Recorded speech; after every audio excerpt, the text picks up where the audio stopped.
All right, welcome back.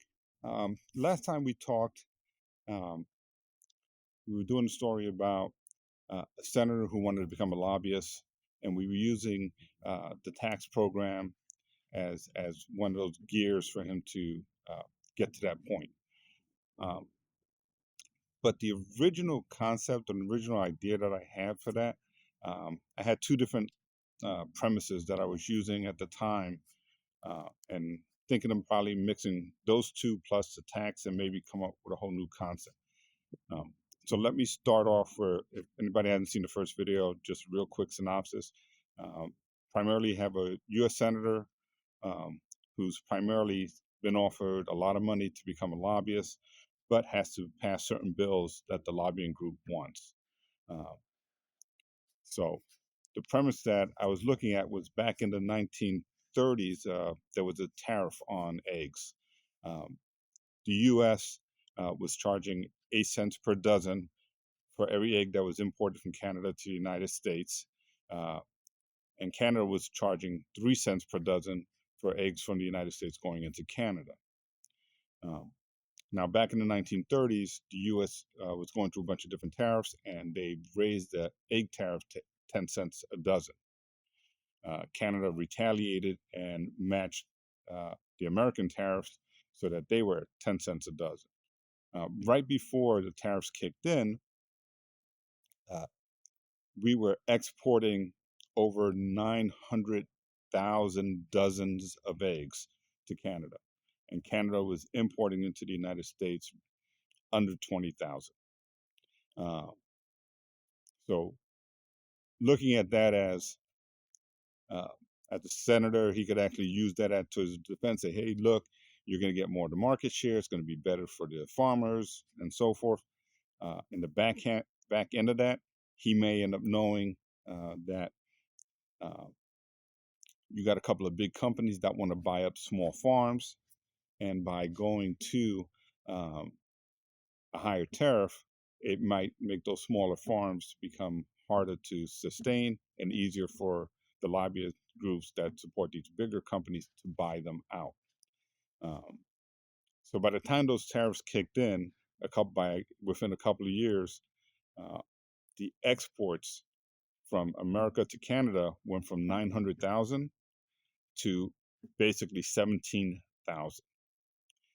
And Canadian imports into the United States was cut in half. With that type of surplus, that ended up creating a situation where, yes, a big corporation can buy the smaller farms because egg prices are going to have to go down. There's too much surplus. Either you throw away your eggs to try to keep the price the same at the stores, or you sell them at a discount at a lower price and end up losing money. The bigger companies can handle that. Smaller farmers can't. So that gives them an incentive for the senator to really push this, knowing which companies are going to get it, which companies he can put his stock into, and supporting the lobbying group so that he can become a lobbyist later on.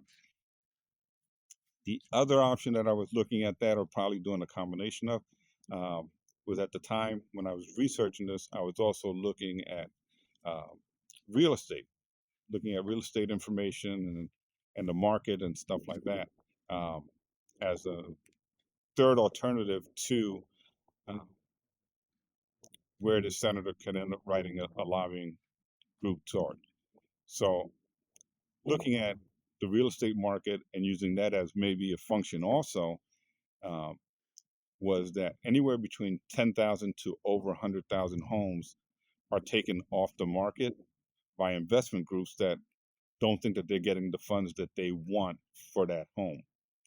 Uh, and that can be a triggering group for his community, knowing that homes that were available are no longer available because of either something else is happening or the interest rate goes up, that triggers it, and he ends up losing his job as a senator, but goes into a very cushy, nice 6-figure income as a lobbyist. So what I noticed when I was researching this was that a lot of I saw a lot of homes that were on the market get taken off the market because they weren't selling fast enough. And of course, as a big investment group, you got tax write-offs, you got all these other things that can sometimes be used to offset not selling the home or not getting the price you want.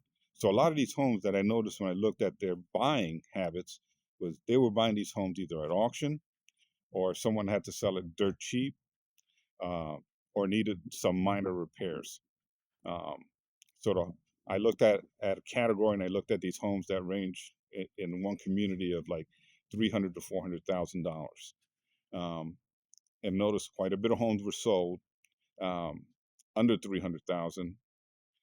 But when they went on the market a year later, 6 months to a year later, they wanted $500,000 for the home, which popped out, you know, uh, a major jump in them.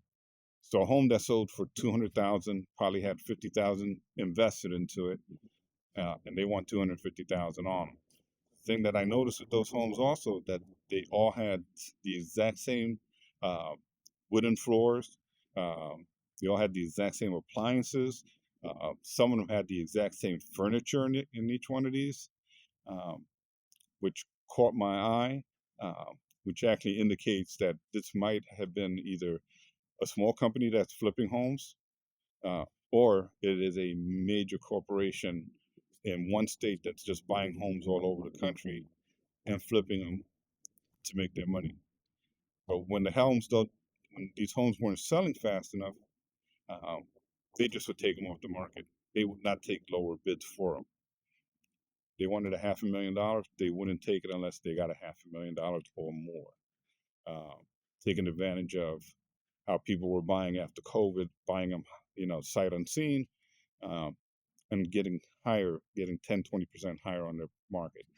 Um, One thing, on a side note that I noticed, like thinking uh, for myself, and this is just personal for me, if I'm buying a home, I'd rather buy it unfurnished than furnished. And I know there's an advantage for some people to buy it furnished, especially first-time homeowners or getting into it.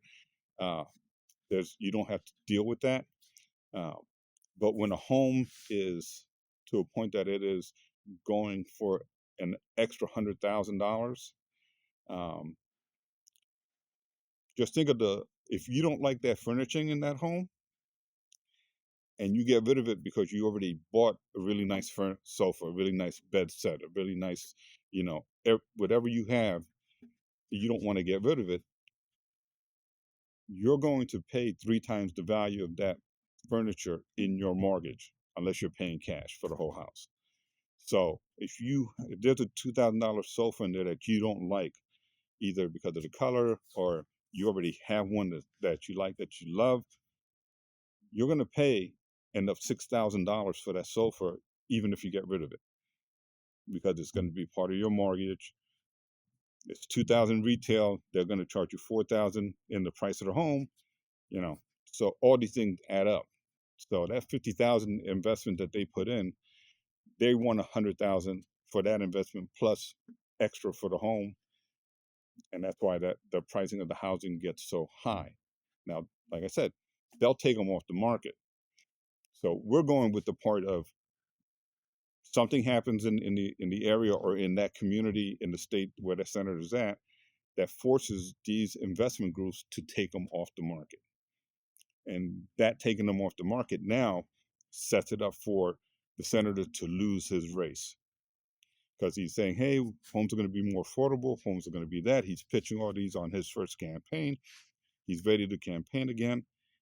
And people are starting to notice all of the homes in certain communities are owned by firms from another state, and that now all these homes are no longer on the market. The price either of interest went up, or insider trading part, which happens all the time in Washington. Um, all the investors know that they also have an investment in an industrial park that's going to build, like an Amazon or a data center or one of those types of units within X amount of miles, knows that now they can get $600,000 for the home if they wait 2 years for that factory to be built. So they own money in that factory, in that land. They own money in the homes. So it's a no-winner for them just to take 10,000 homes off the market, wait 2 years, take a tax credit while they're waiting, and then sell them for $600,000 later. As a senator, he now knows this information because he's going to become a lobbyist. So he can now invest in that group. He can invest in the data center company or the warehouse company. He can invest in other things that he knows that once they start building, the stocks are going to go up. He's going to make more money on it. Plus, he's going to make an extremely high six-figure income as a lobbyist if he loses his election. If he wins his election, he still gets insider information and so that he can still bet on the stock market, on other things that he knows that the lobbying group wants him to go on. So I was thinking of not, those are like some real events that have happened, but create them into a way where it's something new. Create a new type of law, or create a new type of company, or a new type of investment that a lobbying group will want to invest in, that he has to now do, that's going to negatively impact his community, even though he says it's going to be great for your community. And that's going to be his downfall for losing the election. But it then opened up the door for him to become a lobbyist and to also have insider, to be able to walk into Congress and still pitch what he wants to pitch. Um, I know recently there have been laws that say you can only become a lobbyist after X amount of years, but in the past, where we can write this, make up this story in the 1980s, where you lose your election, the next day you can become a lobbyist, and put it in those types of 1980s, 1970s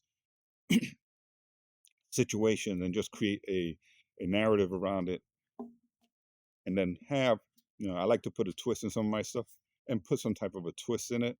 Um, where he has to see the impact, whether it's on his family, whether he invests in a company and that company pulls out and he wasn't informed through the lobbying group, or just something where it has to have some type of negative impact, even though he's still going to be financially, he's going to be well off either way. So try to work in those types of scenarios in that type. Um, so with every type of story, um, you may think you have the ending that you want, but as you develop your characters and as you develop everything moving forward, the ending may change. Uh, so I'm going to leave it at that because it's now starting to rain on me. Um, I have more coming up. I'm also going to end up having. I'm going to do some stories based on a book that I'm starting to redevelop again, just on information that I found going down through the rabbit hole, and what we can do to maybe fix those events. Um, just more of a rant type of a book, but I will also be also putting out more story ideas and concepts of stories that we have, while we're at the point of excuse me, while we're at the point of also uh, funding for some of the films that we want to do right now, on the screenplays that we are finishing um, soon. All right, I'll leave it at that point. Have a good day, and I'll have more later on.